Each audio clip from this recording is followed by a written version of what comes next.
Ayan, hello po sa ating lahat. So, marami nga po ang nagsasabi na hindi na nga daw po mapipigilan no, ang nararamdaman ni Edu kay Fiancé. Kahit anong gawin, behind the scenes, bulong-bulungan, ay naiiba po talaga daw ang love team ng EDC.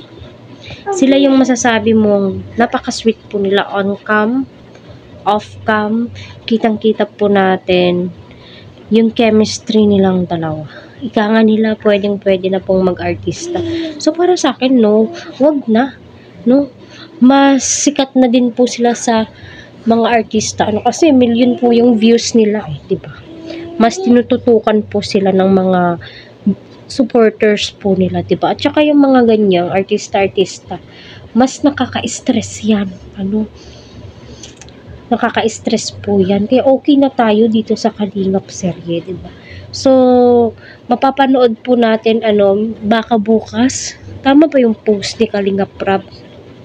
Patungkol doon sa serye po nila, yung kwento ng buhay ba yun? Kaya, supportahan po natin, huwag po natin, skip ang kanilang mga video, especially yung mga ads po nila, ayan, hello po sa ating lahat, so, totoo naman po talaga, na, grabe na po yung sweetness ng EDC, masasabi mo po talagang, totoo na po sila sa isa't isa, diba? Ramdam nating mga viewers na, alam naman po nating lahat, hindi po yan script, sila na po bahala kung saan tutungo o anong patutunguhan po yung conversation nila sa vlogs, diba? Masasabi mo na grabe yung pagpapasaya po nila sa atin. Yung tipong aabangan mo po talaga kung ano yung susunod na kabanata, ano yung susunod na mga mangyayari, ano yung gagawin nila Edu, diba?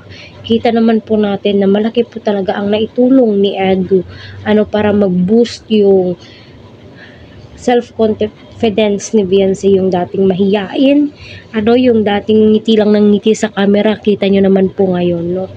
Nag-transform itong si Fiancé. My God, masasabi mo, wow, sana all, iba po talaga ang nagagawa ng serye, yung tipong, alam naman po nating lahat, no, pinaghahandaan, kasi alam naman po natin na malaki po yung magiging benefits ng Kalingap serye sa buhay nila, kasi dyan po kukuhanin lahat para sa ganun makatulong din po si Kalingap Rab sa iba, diba? So, kailangan, no, kumbaga trabaho na din po ito para sa kanila, di po ba?